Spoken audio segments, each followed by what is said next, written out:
جب حضرت مولانا عبید اللہ سندھی رحمۃ اللہ علیہ نے دلی میں دارت المعارف قائم فرمایا تو اس وقت وہ تھا نہ بون آئے اور آ کر فرمایا کہ میں علامہ شبلی نعمانی سے ملا۔ انہوں نے مسلمانوں کی عام بے روی، پریشانی اور مبتلا آفات ہونے کا تذکرہ کیا۔ میں نے اس سے پوچھا کہ آپ کے ذہن میں قوم کی اصلاح کی تدبیر کیا ہے؟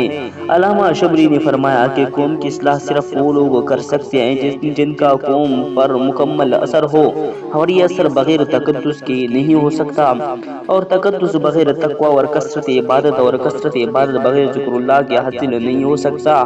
یہ علامہ شبلی نعمانی کی رائے ہیں، جو بڑے بڑے جدت پسند آدمی ہیں۔ اسی جدت کی وجہ سے انہوں نے ندوۃ العلماء لکھنؤ میں قائم کیا اور دوسرے لوگوں سے مختلف طرز اختیار کیا، یہ سارے کام کیے، اور لیکن رائے یہ ہے کہ قوم کی اصلاح انہی لوگوں سے ہو سکتی ہے جن میں تقدس ہو، جن میں تقویٰ، طہارت، ذکر اللہ اور عبادت ہو، اور اس تقدس کا یہ اثر ہوتا ہے کہ لوگوں کے دلوں میں اعتقاد پیدا ہو جاتا ہے اور قوم ان کی بات مانتی ہے۔ حضرت خواجہ شمس الدین رحمۃ اللہ علیہ نے فرمایا، محبوب حقیقی کے حصول میں پہنچنا بہت زیادہ مشکل ہے۔ جب تک انسان حرص و بخل سے بالا تر نہ ہو لے، محبوب تک رسائی ممکن نہیں۔ جیسا کہ کسی بزرگ نے فرمایا، کل توحید نردید بزمین کے دارد، توحید کا پھول ایسی سرزمین میں چٹک کر نہیں مہک سکتا جو سراسر شر و حسد، فخر و تکبر اور بغض دریا کے کانٹوں سے اٹی ہوئی ہو۔ بے گناہ شخص کی قید۔ ابھی کل کے اخبار ہی میں نے یہ خبر پڑھی کہ ایک بے گناہ شخص 45 سال جیل میں گلتا سڑتا رہا۔ اس کا کوئی جرم نہیں تھا، لیکن اس کو آوارہ گردی کے الزام میں جیل میں ڈال دیا گیا۔ وہ چونکہ رشوت دینے کی ساخت نہیں رکھ سکتا تھا تو اسے اپنی زندگی کی قیمتی 45 سالوں کا نذرانہ پیش کرنا پڑا۔ ہائے افسوس!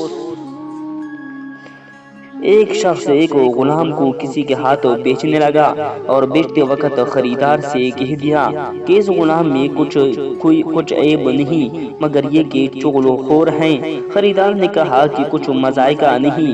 جب خریدار نے اس غلام کو خرید لیا تو غلام نے فساد پھیلایا، اسی طرح کہ اپنے مولا کی بیوی سے جا کے کہا کہ تیرا خاوند تجھ سے محبت نہیں رکھتا بلکہ دوسری عورت لانا چاہتا ہے۔ اس کی دوا یہ ہے کہ جب تیرا خاوند سوئے تو استرا لے کر اس کی گدی کے بال موڑنا، اگر ایسا کرے گا تو وہ تجھ سے محبت کرے گا۔ اور اپنے مولا سے جا کے کہا کہ تیری بیوی تجھے ذبح کرنا چاہتی ہے۔ ایک روز اس کا مولا یوں ہی آنکھ بند کر کے لیٹ گیا۔ وہ عورت غلام کے کہنے کے مطابق استرا لائی۔ خاوند نے آنکھ کھول کر دیکھا تو سمجھا کہ واقعی یہ عورت مجھ کو ذبح کرنے آ رہی ہے۔ فی الفور اسے قتل کر ڈالا۔ جب یہ خبر اس عورت کے وارث کے پاس پہنچی تو انہوں نے اس آدمی کو مار ڈالا۔ اس غلام کی چغل خوری کے سبب یہ فسادی عظیم واقعہ ہو گیا۔ ایک دفعہ بصرہ کا حاکم بڑے غرور اور تمکنت کے ساتھ اکڑتا ہوا حضرت مالک بن دینار کے سامنے سے گزرا۔ آپ نے فرمایا، یہ غرور کی چال بدل ڈالو۔ حاکم بصرہ کے خدام حضرت مالک کی طرف دوڑے کہ ان کو اس گستاخی کی سزا دے، لیکن حاکم نے ان کو روک دیا اور خود حضرت مالک سے مخاطب ہو کر کہنے لگا، معلوم ہوتا ہے کہ آپ مجھے پہچانتے نہیں۔ آپ نے جواب دیا، میں تجھے خوب جانتا ہوں۔ آخر کیا شے ہے؟ تیرا آغاز پانی کا ایک بدبودار قطرہ اور تیرا انجام بدبودار جسم ہے، اور آغاز و انجام کا درمیانی وقفہ تیرے کام کرنے کا وقت ہے۔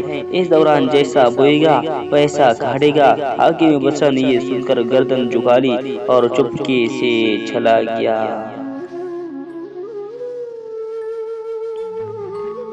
مشہور ولی اللہ حضرت حذیفہ مرشی رحمۃ اللہ علیہ، ان کا ایک نہایت ہی قیمتی قول ہے۔ فرماتے ہیں، دل کا صاف ہونا آدمی کے لیے سب سے بڑی آفت ہے۔ بعض تفسیر میں لکھا ہے کہ بادشاہ روم نے حضرت امیر المومنین علی ابن ابی طالب رضی اللہ تعالی عنہ کی خدمت میں ایک خط لکھا۔ اس خط میں اس نے اپنی عجیب و غریب قسم کے سر درد کی شکایت کی اور علاج کے لیے گزارش کی۔ بادشاہ کو کچھ اس قسم کا سر میں درد ہوتا تھا جس کا علاج بڑے بڑے طبیب بھی کرنے سے قاصر تھے۔ اب اس نے پیغمبر اکرم صلی اللہ علیہ وسلم کے وسیع سے اس کا علاج دریافت کیا تھا۔ جو نہیں بادشاہ کا خط پہنچا، حضرت علی نے خط لانے والے والے شخص کو ایک ٹوپی دی اور یہ ہدایت فرمائی کہ جب بھی سر میں درد ہو اس ٹوپی کو پہن لیا جائے۔ وہ ٹوپی بادشاہ کو مل گئی۔ اب جب بھی بادشاہ کے سر میں درد ہوتا وہ اس ٹوپی کو پہن لیتا تھا اور حیرت انگیز طور پر اسے فوراً آرام آ جاتا تھا۔ 2-3 مرتبہ ایسا ہی ہوا، جیسے ہی بادشاہ اپنے سر پر ٹوپی رکھتا اس کے سر کا درد ختم ہو جاتا تھا۔ مجھے یاد ہے کہ جب والد صاحب نے یہ بات ارشاد فرمائی تو ایسا محسوس ہوا جیسے کسی نے سر پر پہاڑ توڑ دیا، کیونکہ 200-250 صفحات کی کتاب لکھنے کے بعد اس کو از سرنو ادیڑنا بڑا بھاری معلوم ہوتا ہے، خاص طور پر اس وقت جب مضمون نگاری کبھی شوق طور کتاب میں بڑے مزیدار فکری بھی تھے۔ ان فکروں کو نکالنے بھی دل کٹتا تھا، لیکن یہ حضرت والد ماجد کا فیض تھا کہ اللہ تعالی نے اس کی توفیق عطا فرمائی۔